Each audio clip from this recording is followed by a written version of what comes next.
Lord, kami po ay buong pusong nananangan sa iyong mga walang humpay na pangako sa amin. And we believe, God, yung po'y mangyayari sa aming buong sambahayan. We thank you, we honor you this day, O Lord God, as we give you the highest praise and the highest worship. In Jesus' name this we pray. Shall we all say, Amen. Thank you, Lord. Hallelujah. Manatili po tayong nakayukot nakapikit. Panginoon, we offer to you this day ang bawat salitang aming maririnig, tatanggapin ngayong araw na ito, matatanim ng malalim sa aming mga puso't isipan at may apply po namin sa aming pang-araw-araw na buhay. Bless each and every JA1 worship services all throughout the globe. And we also pray for our beloved Bishop Art and Revlin. We declare protection and covering and the continuous success ng mga mission po ng aming minamahal na spiritual parents. We offer to you this worship service. Be blessed and be glorified. We will be transformed again, Lord God, according to your image ngayong araw na ito. Tatanggap kami ng masaganang pagpapala at di kami aalis sa lugar na ito na empty-handed. Aalis kaming punong-puno at naalis kami, O Diyos, na truly victorious and blessed children of the Most High. In Jesus' name we pray. Amen and Amen. Praise be to God. Thank you, Lord. Sama-sama po nating ideklara ang Luke chapter 4 verse 18 to 19. The Spirit of the Lord is upon me because He has anointed me to preach the gospel to the poor. He has sent me to heal the brokenhearted, to preach deliverance to the captives and recovery of sight to the blind, to set at liberty them that are bruised, and to proclaim the acceptable year of the Lord. For our God, He is Jesus, the Anointed One. Amen. Balakbakan po natin muli si Lord. And i-declare din po natin ang ating kultura bilang JA1 family. I am a blessing. I am anointed. I am a deliverer. I am a good follower. I don't destroy, I build. I am not seasonal. I appreciate everyone and everything. I'm in partnership with Christ. I am part of something big, and I am not extreme. Amen. Palakpak mo muli kay Lord. Magandang umaga po sa ating lahat. Amen. Ang suot ko po ngayon ay parang kulay gold dahil po blessings flow like a river. Amen. Sabi nga ng Biblia, silver and gold ay pag-aari ni Lord. Kaya hindi naman po sa sadyang gusto ko ngayon ay ako'y naka-gold. Kaya yung mga naka-gold na nandito, sino yung mga naka-gold ngayon? Yellow. Parang ang dami, Praise God. Nag-usap-usap tayo, Amen. Praise the Lord. This month po is a month of financial increase. Ang month of November, naalala po natin, is not a stressful month, but this is a month of clearer vision. And ang month ng November ay isang buwan po na kung saan ibabalik ng Diyos lahat ng nawala. Sino dito ang alam niyang ibinalik na ni Lord lahat ng ninakaw ng kaaway? At ang matindi nito, hindi lang kagaya ng dati ang ibabalik, kundi higit pa sa iyong inaasahan. Amen? Kaya in continuation of last week's preaching, pag-uusapan po natin ngayon is about the kingdom blessings. Sabihin nga po natin, kingdom blessings. Ang atin pong verse ay makikita natin sa Proverbs chapter 10 verse 22. The blessing of the Lord makes a person rich, and He adds no sorrow with it. Ito po yung verse na malimit ko pong i-declare sa mga nagpapapray sa akin. Yung mga nangangailangan po financially, nagkakaroon ng problema sa negosyo, sa trabaho. Malimit ko po itong i-declare. Pero pinaltang ko po yung word na declare. Ginawa ko po itong decree. D-E-C-R-E-E. malimit ko po itong i-decree sa mga taong nagpapapray sa akin. Bakit ko po sinabi yung word na decree? Gusto ko pong malaman niyo po lahat, at even those who are in the online, na ang decree at declaration ay magkaiba. We are so, of course, there is power in our declaration. But do you know what? There is more power in a decree. Because a declaration can be anything. Anyone can declare anything. Even ordinary people, unbelieving people can declare anything. But not all can issue a decree. Sa pamilya, the parents who are in the authority can issue a decree. Sa barangay, ang chairman ang siyang may kapangyarihan na mag-issue ng decree. Pero ang lahat ng constituents niya, they can all declare. Hanggang sa Pangulo ng Pilipinas, he can issue a decree para sa ating bansang Pilipinas. Meaning to say, kung sino lamang ang nasa authority, kung sino lamang ang part ng kingdom, siya lamang ang may kakayanang mag-issue ng decree. The power of your declaration is in the decree. Sabihin mo sa katabi mo, mag-decree ka. Hindi ka lang magde-declare, mag-decree ka. Kapag dinecree mo, mangyayari na agad yun. Bakit? Ano pong ibig sabihin? The decree is the living word of God. Ang declaration mo is, it's from your tongue, so there is power in it. Pero kung gusto mong 100% mangyari, it should be a decree. And you should say the word of God. Paano po ako? Wala po akong position sa government. Wala po akong position sa barangay o sa aming school. Gusto kong malaman mo, ang position mo ay mas mataas sa posisyon sa barangay. Ang position mo ay mas mataas sa posisyon sa city o sa province o even sa ating country o even sa buong mundo o even in the solar system, in the Milky Way, in the universe. Do you know what? Your position right now, you are in the kingdom of the living God. At it is the supreme authority na meron ang isang tao. And that is in you. Gusto kong malaman mo that you have the authority of the kingdom of God. The kingdom's authority is activated in you. So what do you have to do? You just have to issue a decree. Kaya kapag merong problema, huwag ka lang mag-declare. Pwede mong sabihin, magkakaroon ako ng bahay at lupa. Magkakaroon ako ng sasakyan. Yes. Pero pwede mong sabihin din ang decree. I declare that the blessings of the Lord, or I decree, Proverbs chapter 10 verse 22, that the blessing of the Lord will make me rich and He will add no sorrows with it. That's a decree. Ang declaration, Lord, yayaman ako. Lord, pagpapalain mo ang aking generation. Pagpapalain mo ang aking mga apo, ang aking mga anak. That's a declaration. But if you want a decree, you declare the word of the Lord. The promises of God. Amen? Kaya po kapag ka ikaw ay inutusang mag-declare, dapat meron kang baong word of God. Naalala ko po, nung ako po ay magbo-board exam, ito yung naikwento ko na po sa inyo. Basta sabi ko, Lord, papatunayan mo na ako, Panginoon Diyos, ay sumasamba sa isang totoong Diyos. At alam ko, ako'y makakapasa sa board exam ko bilang isang mechanical engineer.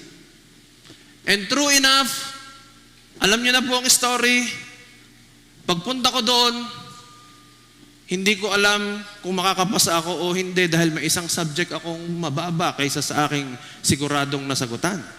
Kailangan ko'y 70 points para ako ay makapasa.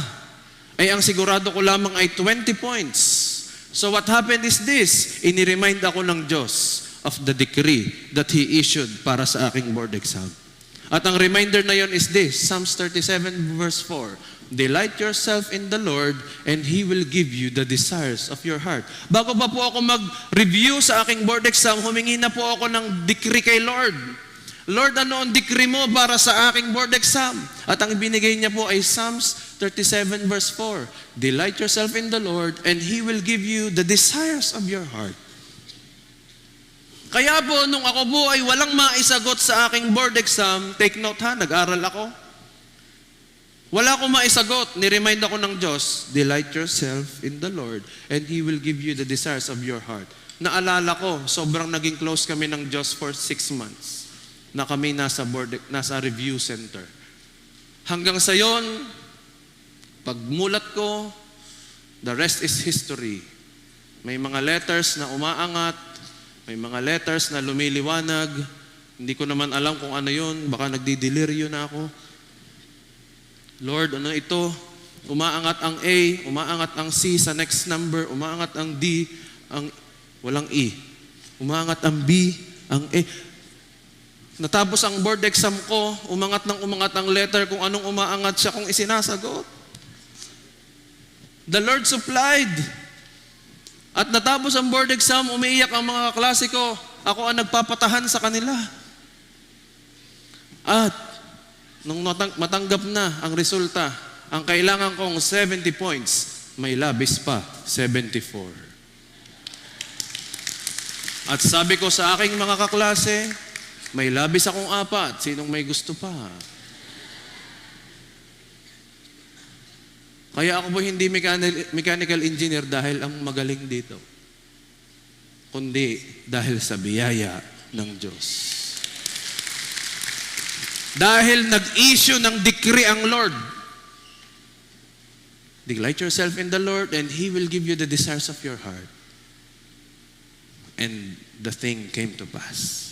Kaya hindi pwedeng mag-declare ka lang, papasa ka sa board exam in Jesus' name. Oo, declaration mo yun, pero pinananampalatayanan mo rin yun. Pero saan ka ba nananampalataya? Sa declaration mo o sa decree? Sa decree. Sa Word of God. Manampalataya ka sa iyong sinasabit, ito yung mangyayari. Sandali, kung yan ay nakalink sa Word of God, pwede.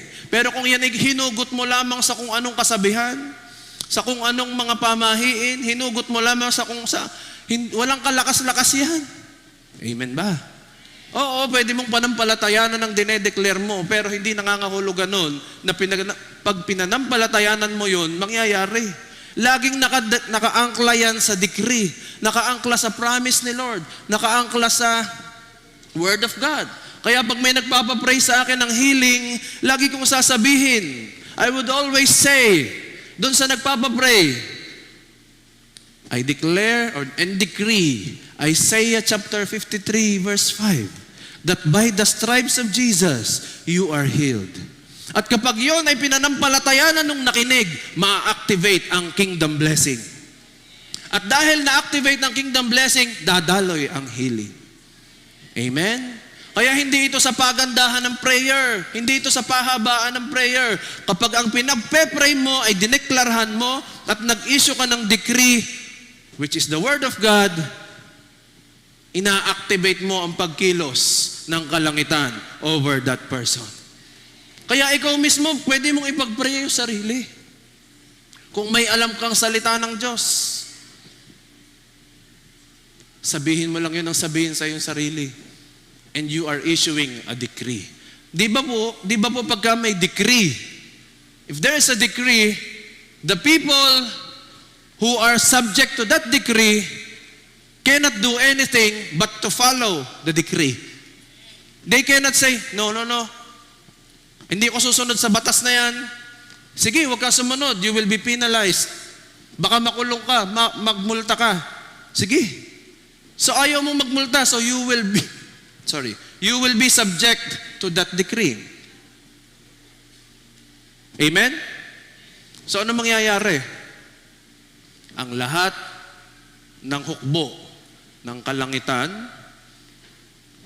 ang banal na Espiritu, si Jesus, God the Father, ang hukbo ng mga anghel will join together just to fulfill the decree na inisyu ng isang anak ng Diyos. Sino ditong anak ni Lord? Mag-issue ka na agad ng decree sa sitwasyon mo. Mag-issue ka. Wag mong pagdudahan ang iyong pananalita. Ito, i-issue mo na agad sa iyong sarili. That the blessing of the Lord will make me rich and He adds no sorrows with it. Pwede ba i-declare mo ito sa iyong sarili? 1, 2, 3, go!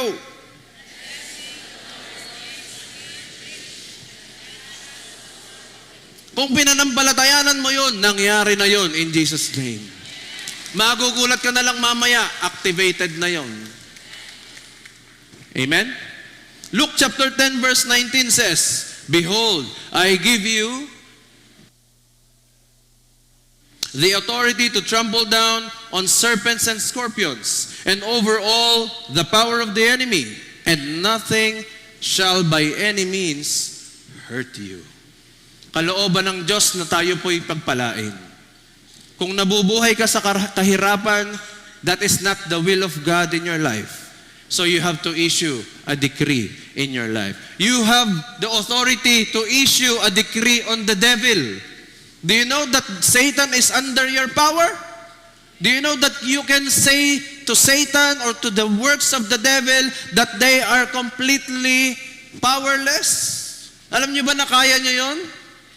At pag sinabi niyo yon, issue a decree. Na ako po, sabihin mo sa iyong sarili, I have been given the authority to trample down on serpents and scorpions and over all the power of the enemy, and nothing shall by any means hurt me. Walang pwedeng makasakit sa iyo na gawa ng kaaway. Pag inisyu mo ang decree na ito sa iyong sarili, mangyayari. Amen?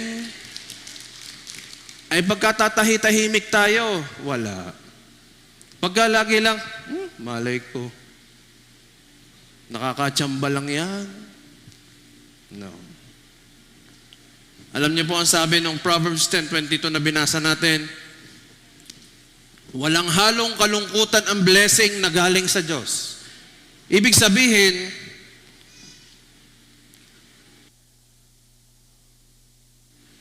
pag may isang bagay na meron ka at ikaw ay nalulungkot, hindi yan galing sa Diyos. Dahil si Lord hindi killjoy. Gusto ni Lord pag pinayaman ka niya, mayroon kang kagalakan na i-enjoy ang lahat ng iyon. Sinong naniniwala dito, hindi lang siya payayamanin ni Lord, kundi bibigyan din siya ng ability to enjoy ang meron siya. Dahil ito po'y bibihirang mangyari. Kasi marami pong tao ang napakayaman. Marami rin naman tao ang magaling mag-enjoy sa buhay. Pero yung iyon ang pinagsama, bihirang mangyari.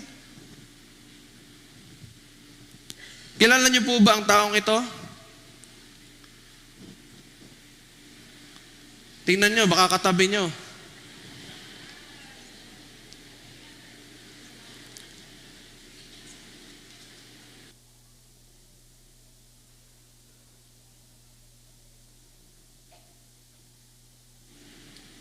Kilala niyo po ba siya? Siya po si Jack Ma. Yung katabi mo si Jack Magaling. Ito Jack Ma lang. Jack Ma is one of the richest people in China. Siya ang may-ari ng isa sa biggest e-commerce industry sa buong mundo, which is the Alibaba. Sino dito naka-order na sa Alibaba? Dumating na ba? Yun nga lang po, 2 years na, hindi pa ho dumarating. After graduating college, nag-apply po si Jack Ma sa KFC. Imagine niyo ha, pagka-graduate niya ng college, nag-apply siya sa KFC. As a crew. 24 silang nag-apply. Praise God, 23 ang natanggap, hindi siya kasama. Kaya alam mo, yung rejection sa iyo, huwag mo sabihing inapi ka, meron lang ibang destinasyon ng Diyos para sa iyo. Kaya ka na-reject sa company, kaya hindi ka nakaalis papunta ng ganitong bansa. It's not because God is angry with you. No, because God wants to redirect your path. Kaya po, nag-lead ito para ma-discover niya ang isang madiscover niya ang website developing. Siya po ang isa sa mga kauna-unahang natutong mag-develop ng website. Nakapasok sa internet. And the rest is history. Alam niyo ba kung magkano ang pera niya sa bangko?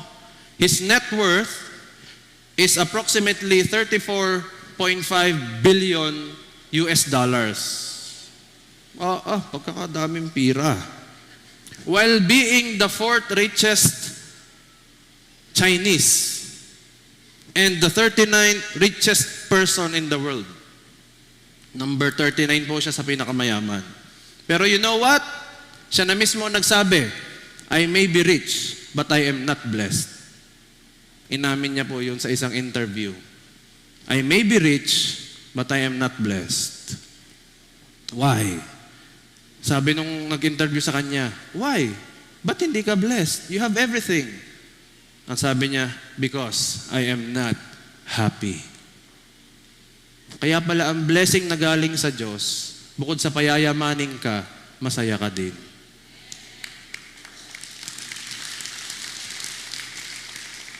At ang sabi niya, if I will compare my life today and my life before, kung na-reject po siya sa KFC, I think may tumanggap sa kanyang ibang fast food chain. Kung ikukumpara ko ang sarili ko sa kinikita ko nung ako'y crew pa lang, sa kinikita ko ngayon, I would still choose to be a crew than what I am now.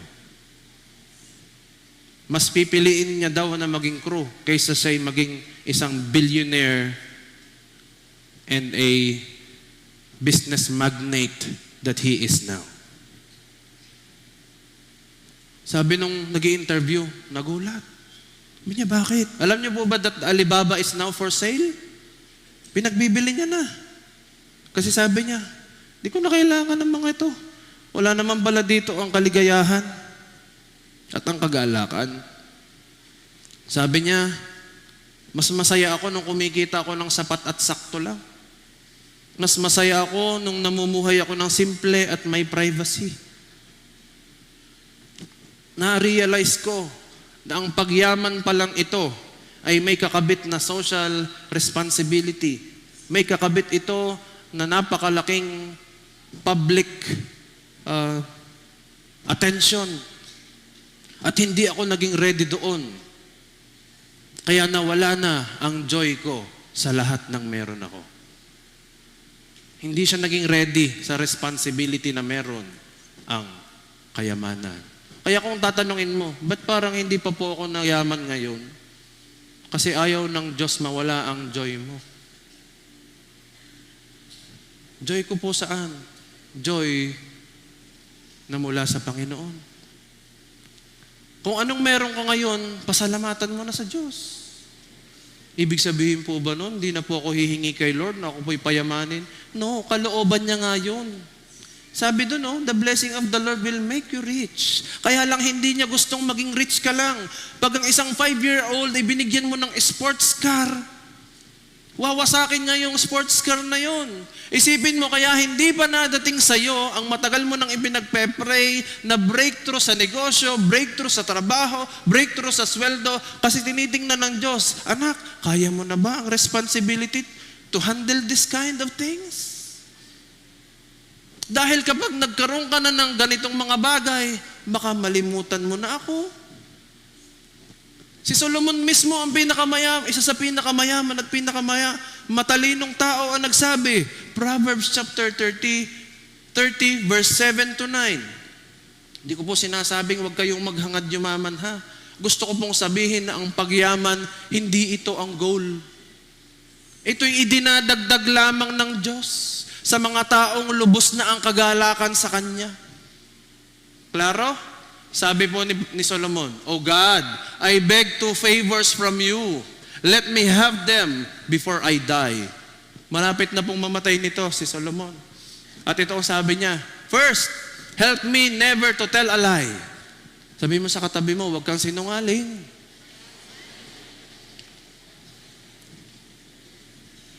Pangalawa, give me neither poverty nor riches. Sabi doon, Wag niyo po ako, please Lord, bigyan ng kahirapan o sobrang kayamanan. Give me just enough to satisfy my needs. Anong reason? In the next verse.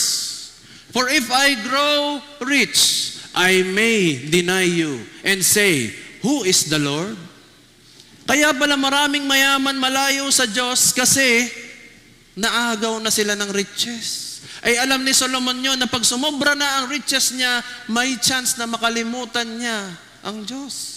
And if I am too poor, I may steal and thus insult God's holy name. Pag ako na may naghirap, baka ako'y matutong magnakaw at it will insult God's holy name. Ngayon, Pastor, ibig sabihin, ano ba talaga? Magiging rich ako o hindi? Gusto kong i-clarify sa inyo yung sinabi ni Solomon dito na rich. Ibalik mo doon. Yung verse 9, tama. If I grow rich. Yan. For if I grow rich. Yung rich na yan, in the original translation in Hebrew, hindi po yan yung riches na sinasabi sa Proverbs 10:22. Magkaiba. Ay ano po yan?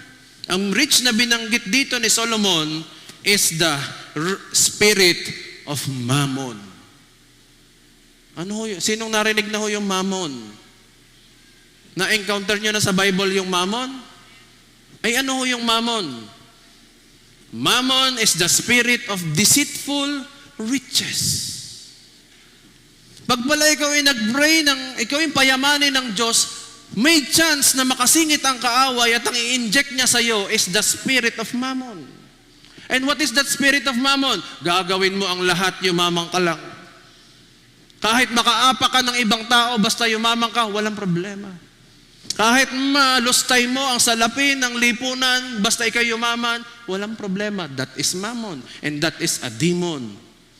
And that is a wicked spirit. At yan ang sabi ni Solomon na ayaw niyang maranasan.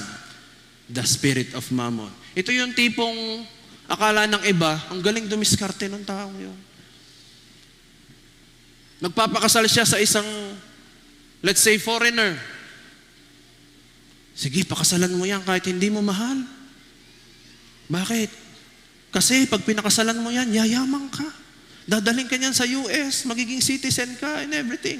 Ano ang tawag doon? Hindi ho yun magaling dumiskarte. Ang tawag doon, may mammon spirit. Amen? Ba't ang tahimik nyo bigla? Sabi mo sa katabi mo, huwag kang papasakop. Sige, sabi, huwag kang papasakop sa mammon spirit. Diyan pa ba tayo? Buti na lang, ang JA1 people ay tatanggap ng riches, hindi ng mammon. Tatanggap ka ng riches na walang halong kabalisahan in Proverbs 10:22. Ang tatanggapin mong riches ay hindi maglalayo sa iyo sa Diyos, kundi maglalapit sa iyo, sa Panginoon at sa ibang tao. Gusto kong malaman po natin na ang tinatanggap nating kayamanan ay hindi atin. Ito po ay dapat nagiging extended sa iba. Pero meron pong magandang translation, ang Proverbs 10:22, na ikinagulat ko. At maaring ikagugulat nyo rin. Sabi po doon, yan. It is the Lord's blessing that makes a person rich, and hard work adds nothing to it. Di ba lagi natin sinasabi, work hard, work hard. Sige, work hard. Kailangan mo yan. Para magtagumpay ka, work hard. Work hard for your dreams. Sige, para magtagumpay ka. Bugbugin mo ang sarili mo sa trabaho. Ang gabi, gawin mong araw. Ang araw ay gawin mong araw pa rin. Ibig sabihin, huwag ka na matulog, basta maabot mo ang pangarap mo. Di ba naririnig natin yan? Pero alam mo ba, hard work is nothing pagdating sa favor. Never say, Never say that where you are now or what you have become is a product of your brain and your hard work. Wag mo ipagmamalaki at ituturo sa iba, anak, kaya tayo nagtagumpay dahil ang iyong tatay ay napakasipag at napakagaling dumiskarte. Kaya gayahin mo ang iyong tatay. Work hard. Bugbugin mo yung sarili. Alam niyo, praise God, may mga nagkakasakit. Bakit? Dahil kung hindi ka magkakasakit, papatayin mo ang sarili mo. Bubugbugin mo ang sarili mo sa trabaho. Mawawalan ka ng panahon sa iyong pamilya. Mawawalan ka ng panahon sa mga taong nagmamahal sa iyo. Kaya buti na lang nagkakasakit. Dahil kung hindi ka magkakasakit, hindi ka pa magpapahinga. Kaya sabihin mo sa katabi mo, ikaw na naman ang pinatatamaan ngayon.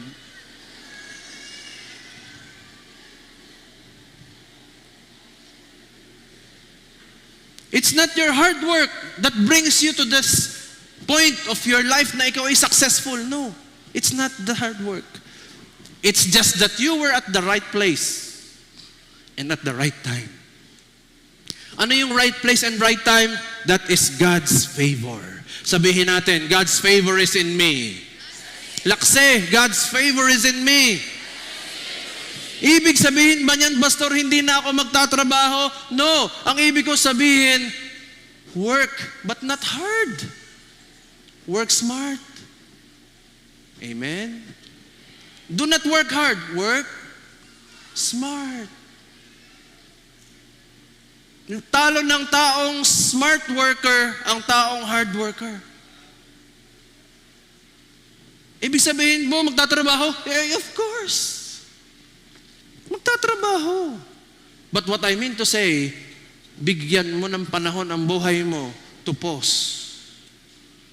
Hindi pwedeng gawa lang ng gawa, kita ng kita. Ang tawag doon, mamon. Amen?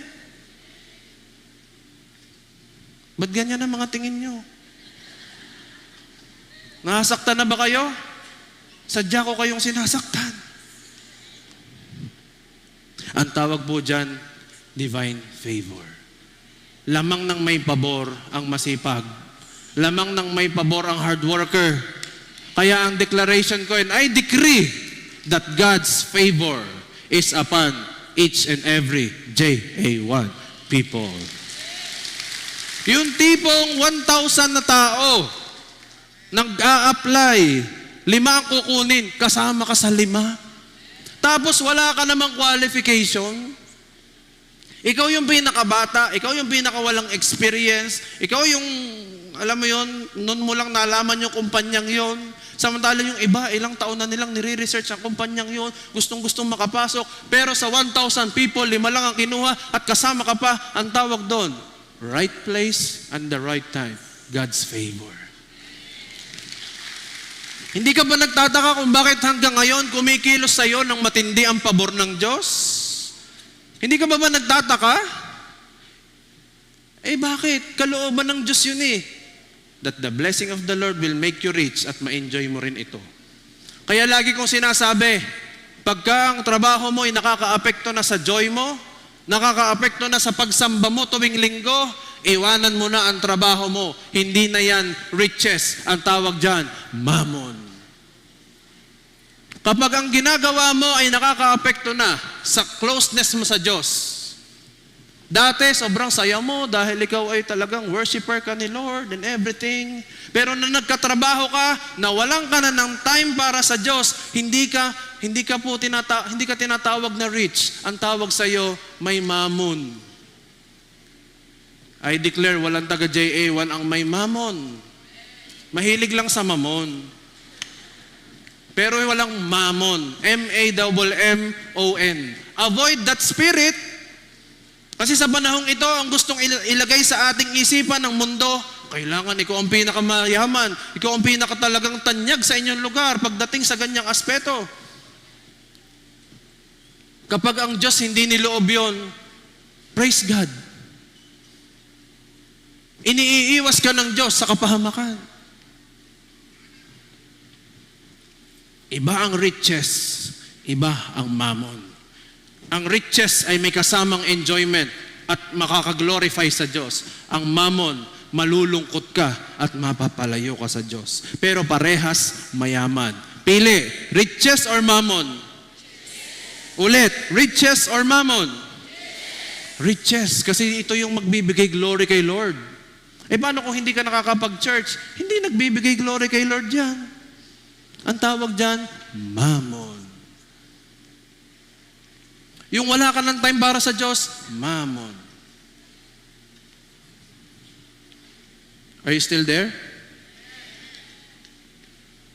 Kaya wag mong sasabihin, dahil ako'y matalino, dami kong tinapos, dahil ako ay malakas, madiskarte, siguradong yayaman ako.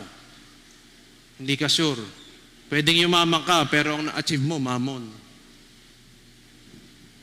Buti na lang ang JA1 people, hindi kakainin ng mammon. Sila ang kakain sa mammon. Amen? To be blessed means to be happy. Hindi ka blessed kung hindi ka happy. Kahit pa billion-billion ang laman ng bangko mo. Kung hindi ka rin happy, hindi ka blessed. Mayaman ka, but you are not blessed. Now, let us access the kingdom's blessings. Number 1. Para ma-access mo ito, mag-i-issue ang Diyos ng principle. In the book of Psalm chapter 1, verse 1 to 3, Blessed is the man who walks in the counsel of who walks not in the counsel of the ungodly, nor stands in the path of sinners, nor sits in the seat of the scornful, but his delight is in the law of the Lord. And in his law he meditates day and night. He shall be like a tree planted by the rivers of water that brings forth its fruit in its season, whose leaf also shall not wither, and whatever he does shall prosper. This is the kingdom blessings na tatanggapin po natin ngayong araw na ito. Amen? Introduction pa lang po ako. May 2 hours pa po ako. Principle. Psalms chapter 1 verse 1. Sabi doon, Blessed is the man who walks not in the counsel of the ungodly, nor stands in the path of sinners, nor sits in the seat of the scornful. Unang prinsipyo para ma-access mo ang kingdom blessings. Watch where you walk. Ang marami po sa mga tao, doon nagpapakounsel sa mga tao na hindi nila alam ang kanilang sinasabi. Ibinabase nila ang kanilang way of life sa isang mayaman pero ungodly na tao. At sabi ni Lord, watch where you are walking, anak. Baka parehas kayo ng dinadaanan ng mga taong walang relasyon sa Diyos. At sabi doon, watch where you are walking. Minsan mahilig po tayong makinig sa success stories, which is good. Mahilig tayong humingi ng payo sa mga nakaabot na sa tagumpay na ating ninanais na maabot. That is good. Pero check their lives. Alamin mo muna, sandali, ito bang taong ito, bago, para naabot, yung way niya ng pag-abot ng kayamanan na meron siya, yun ba ay through godly ways or not?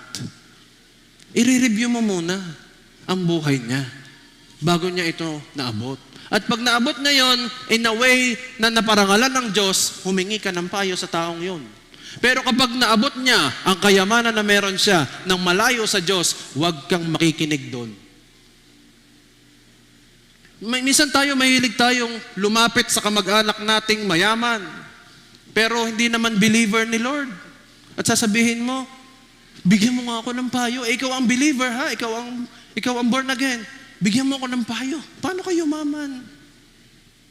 Wala kang maririnig doon na tiwala sa Diyos. Puro tiwala sa sarili yun. Tiwala sa galing, sa diskarte. Yun lang maririnig mo. Kaya pag nakinig ka ng nakinig doon, pati ikaw mahahawa. Kailangan ko lang pala talaga'y dumiskarte. Kailangan ko pala talaga'y magsipag lang. Kahit wala si Lord sa buhay ko, kaya ko maabot yon. Bakit? Ungodly person yung kinausap mo. Kaya sabi doon, watch where you are walking. Maybe you are walking with the ungodly people. Mayaman nga pero ungodly.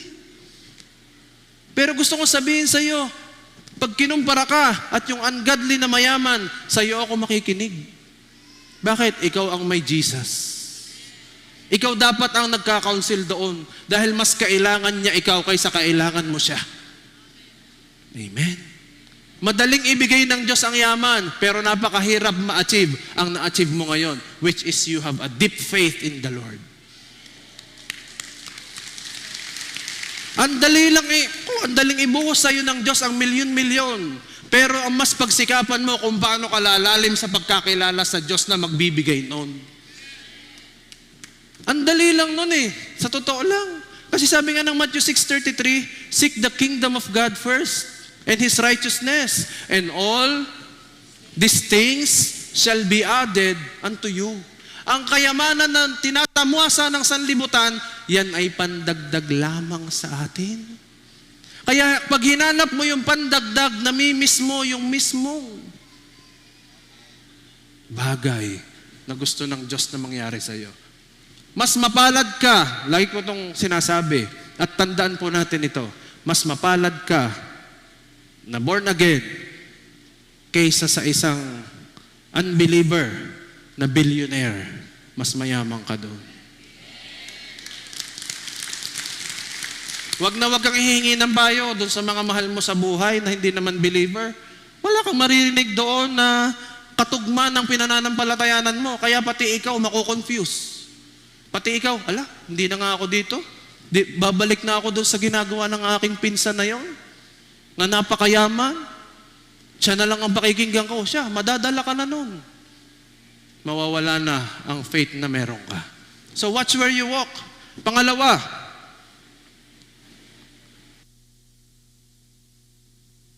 sabi doon, nor stands in the path of the sinners. Watch where you stand. Una, watch where you walk. Pangalawa, to access kingdom blessings, watch where you stand. Alam niyo ang meaning ng stand?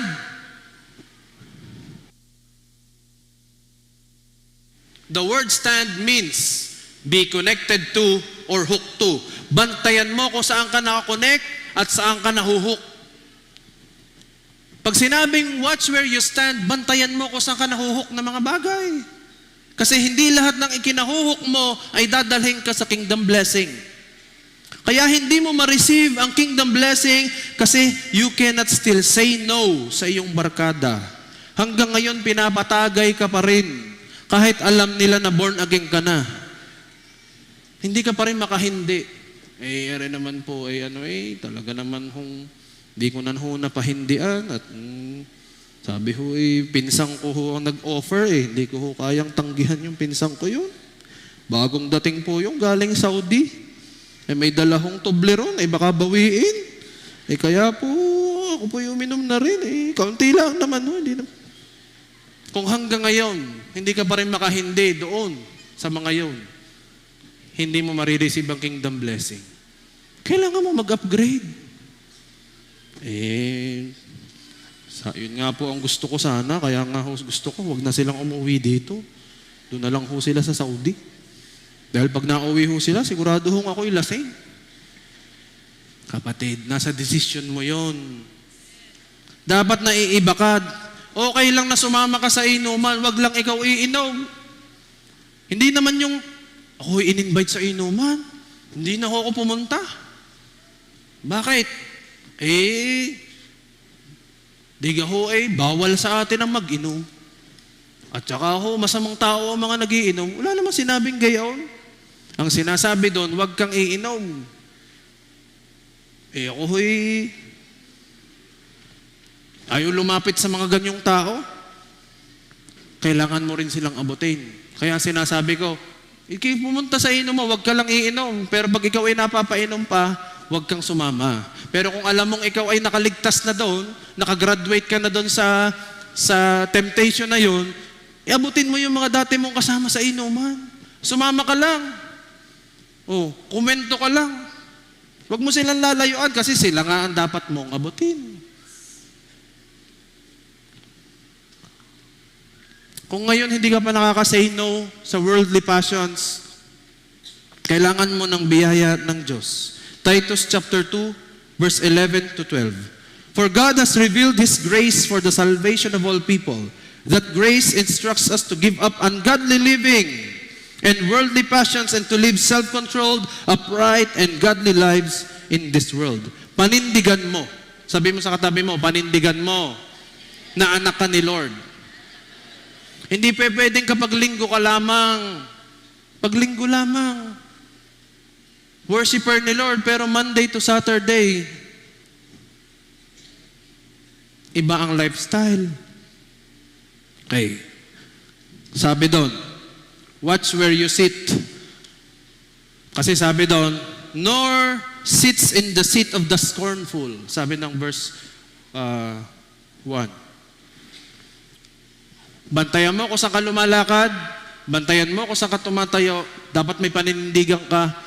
Pangatlo, bantayan mo kung saan ka umuupo. In Hebrew, the seat, meaning to get married to. Bantayan mo kung sino ang pakakasalan mo. Scornful means to make fun of or to mouth at. Tayo nga po ang mga single. Huwag kayong mahiya. Dalit, baka sa pagtayo mo, makita ka ng iyong mapapangasawa. Tayo agad. Huwag mahiya. Please, mga single dyan, ladies and gentlemen, kindly stand up. Kasama yung mga youth. Yung hindi pa kasal. Sabi ko'y tumayo lamang, wag mag-usap. Tayo. Siya yun lamang nakatayo ang mag-aasawa. Tayo mga single, sabi doon, bantayan mo kung sino ang pakakasalan mo. Oh.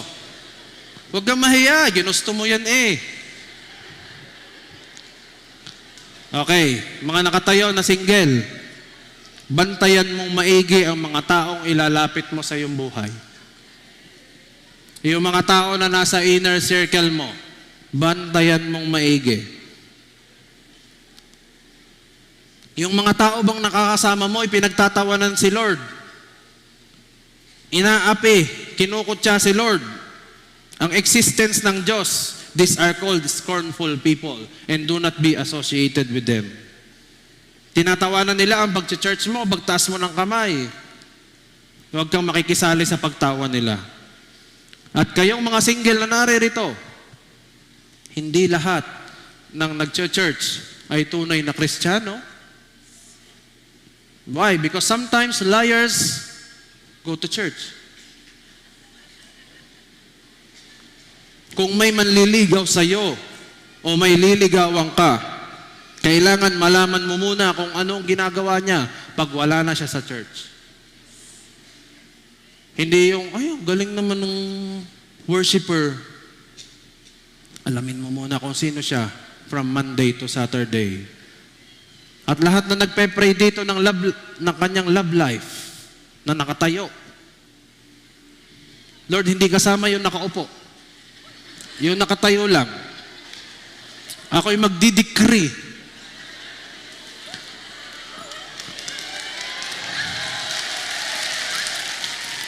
I decree. Hahabol o ano? I decree that pati kayong nasa online, kasama po kayo. Watch who you associate with. Okay? I decree upon you right now na nagpe-pray ng love life, ng partner in life. Hindi kasama ang mga nag-aaral dito. Siyempre, may tamang timing ang Diyos sa inyo. Hindi sa ngayon yan, ha? Sa mga nag-aaral, sa mga susunod pang panahon, sa mga nasa tamang edad na, ngayon na. Kung hindi na namin maiintay pa. I declare and decree in the mighty name of Jesus. Genesis chapter 2, verse 18. nakita ng Diyos na si Adan ay malungkot. Hindi pala malungkot. Nakita ng Diyos na si Adan ay nag-iisa.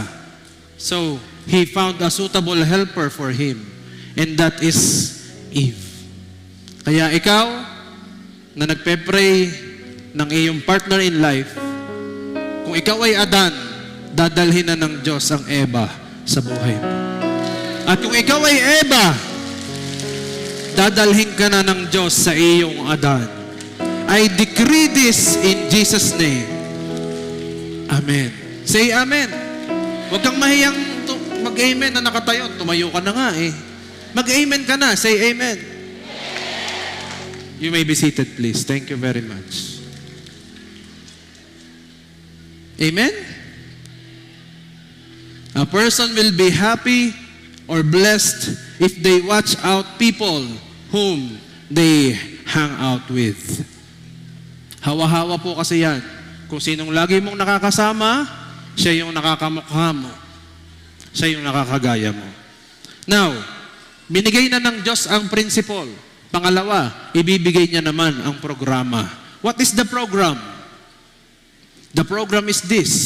Psalms chapter 1 verse 2. But his delight is in the law of the Lord, and his law he meditates day and night. To access kingdom's blessing, delight in the law of the Lord. God wants us to delight in His Word. In Psalms chapter 37 verse 4, ito yung binasa ko kanina. Delight yourself also in the Lord, and He shall give you the desires of your heart. Alam niyo po ba? Kaya ako niligawan si Pastora Sab dahil sa verse na yan. May decree. Hindi ako basta nanligaw ng walang word. Bakit? Baka sumablay ako. Pero dahil may word, yan ang nagbigay sa akin ng courage to face the giants. Courage to go and approach her. Sabi ko, Lord, anong word mo sa akin? Ilang beses ko na siyang napapanaginipan. Pero hindi ko siya iniisip, ha? Wala kaming feeling sa isa't isa. Magkalayo kami. Ako'y nasa board exam. Pero siya'y napapanaginipan ko. Nakadalawang beses na. Sa patatlong beses, pag napanaginipan ko pa siya, Lord, siya na talaga yon. Abay, napanaginipan ko na naman. Lord, hindi pwede. Kailangan may word. What is the word? Psalms 37, verse 4. And the rest is history. May 10 years na po kaming kasal. May 3 na kaming anak. And masayang-masayang naglilingkod sa ating Diyos. For God's glory. Biyaya ni Lord. Nagsimula lang iyon sa delight yourself in the Lord. Kaya hindi pa dumarating doon ka kasi nadidelight sa inaantay mo. Mauna kang madelight kay Lord para dalhin niya yung desire ng iyong heart. Meditate means, kasi sabi doon, meditate it day and night. Meditate means to chew thoroughly. Nguyain mo ng maigi. Ang tunay na blessed person ay hindi yung nagre-read ng word, kundi nagme-meditate ng word. Yung marunong ngumuya at lunukin ang salita ng Diyos. Alam niyo po ba na ang baka ay may 2 tiyan? Do you know that a cow has 2 stomachs? At kung papansinin nyo, ang tagal ngumuya ng baka. Pero kapag natapos ngumuya yung baka, yung stomach niya ang sasalo at i-extract ang nutrients. Tapos dediretso sa second stomach kung saan kukunin pa uli ang nutrients hanggang sa walang-wala na pong nutrients na naiwan. At napasama na sa buong pangangatawan. Sino ditong nagpe-pray na sana'y baka siya? Na sana'y 2 din ang kanyang tiyan. Yung gusto mo, twice a day, nagsasamgyup ka.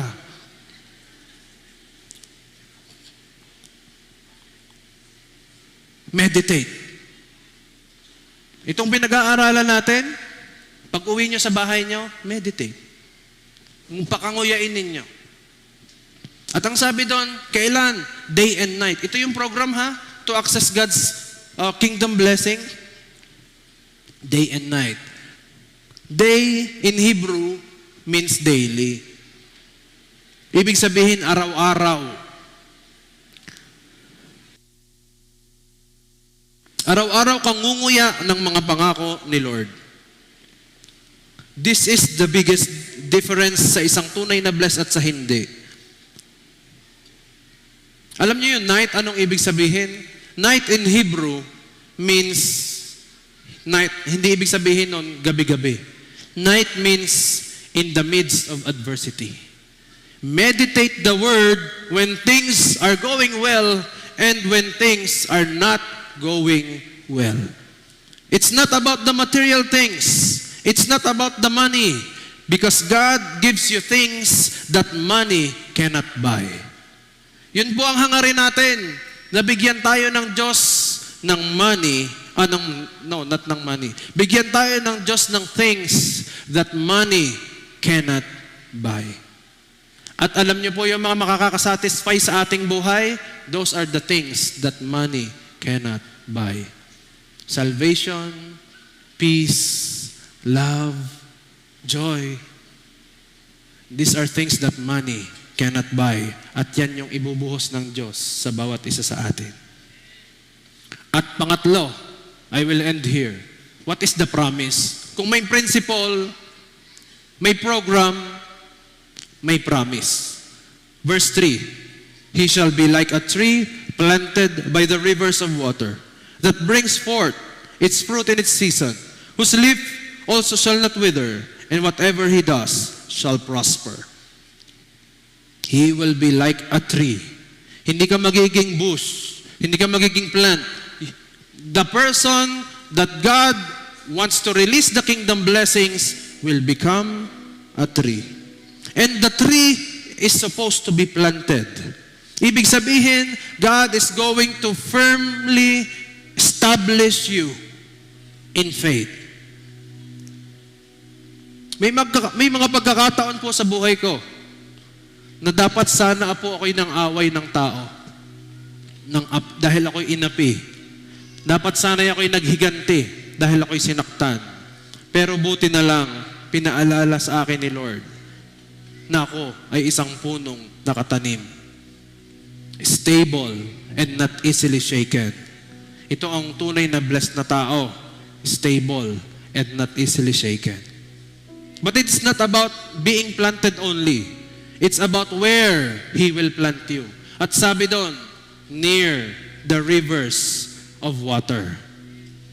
Meaning, itatanim ka ni Lord sa lugar na kung saan ang provision niya ay naroroon.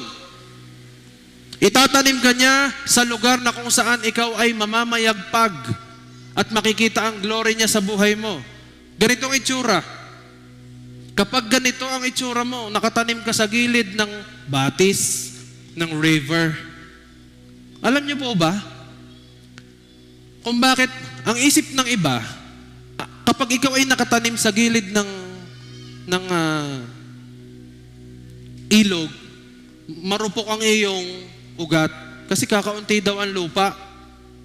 Hindi nila alam, ang sikreto pala nito, kaya lumalaki ng ganyan, kung gaano kalalim ang ilog, ganon din kalalim ang ugat nito. Kaya kung papansin ninyo, kung alin yung nasa ilog ng mga puno, kahit magbagyuhan, hindi natutumba. Kaya mahalagang nakatanim ka dun sa gilid ng ilog. Dahil doon bumubuhos ang masaganang nutrients na galing sa tubig. At dahil ikaw ay naroroon, sumisipsip nito ang iyong ugat. Kaya yung ibang tao natutuyo, pero ikaw hindi ka natutuyo. Ikaw ay fully supplied. Kaya napansin mo nung nagdaang pandemic, hindi ka nakasama sa naghirap. Ikaw pa ang nakasama sa pinayaman ng Diyos. Kaya napansin mo nung ang iba sa iyong paligid, nanghihina, ikaw ang isa sa mga pinapalakas ng Lord. Why? Because the promise is, you will be planted near the rivers of water. At ito'y at ito'y hindi matutuyo at tuloy-tuloy hanggang sa ikaw ay mamunga. God plants you into a place where you can be productive.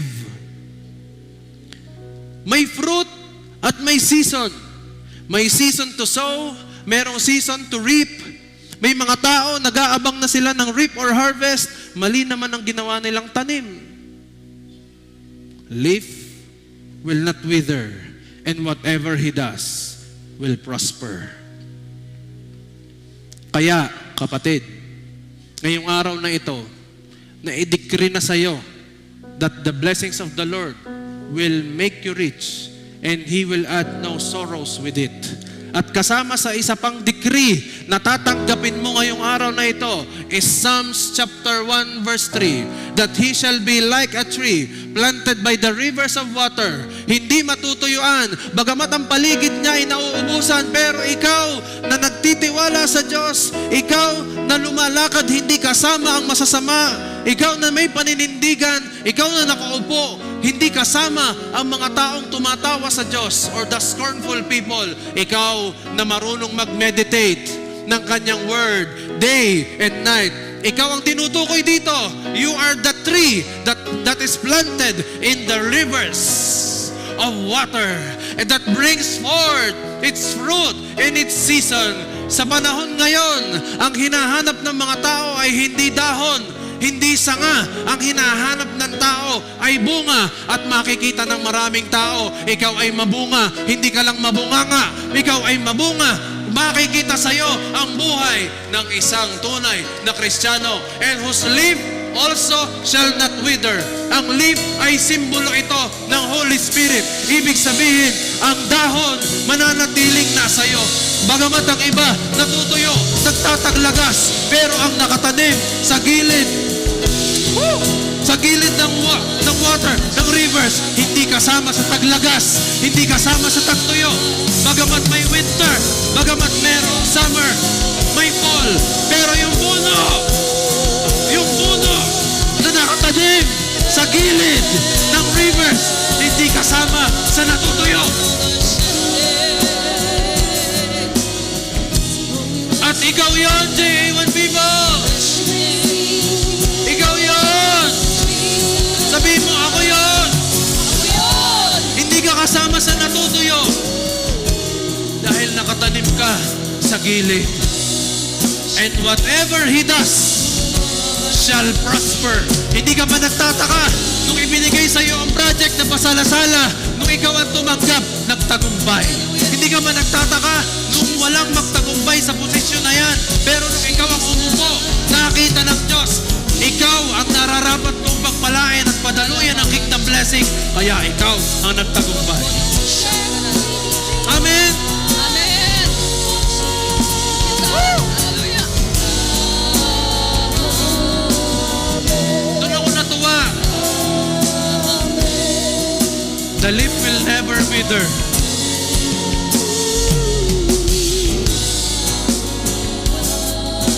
Jesus. Normal po sa puno na natutuyuan ng dahon, nalalaglagan ng bunga. Pero alam nyo ba, lahat ng nakatanim sa gilid ng rivers, at iyan yung katabi mo, hindi natutuyuan yan. Amen. Hindi nalalagasan yan. At lahat daw ng kanyang gagawin, magtatagumpay. Bakit? Because the blessings of the Lord will make you rich, and He will add no sorrows with it. Itaas ng kamay ng mga gustong maging matagumpay. Hallelujah. I will decree. Hindi lang ako magde-declare sa inyo kasi minsan ang declaration walang power. The power of the declaration is in the decree. And as you raise your hands, let me declare this to you. Psalms chapter 1 verse 3. That you will be like a tree planted by the rivers of water, that brings forth its fruit in its season, whose leaf also shall not wither, and whatever he does shall prosper. Jeremiah chapter 1 verse 12 says, hindi babalik sa akin ang aking salita na walang bunga. And I declare this, mangyayari na ikaw ay magiging tree, na ikaw ay hindi matutuyo, na ikaw ay hindi mauubusan ng bunga, and at the same time, lahat ng nakataas ang kamay, yung mga kamay na yan, bawat mahawakan yan, magiging matagumpay at magtatagumpay at magiging pagpapala at mapapagpala. This I decree in the mighty name of Jesus. Everybody shout and say, Amen. Amen and Amen. God bless you all. Thank you, Lord.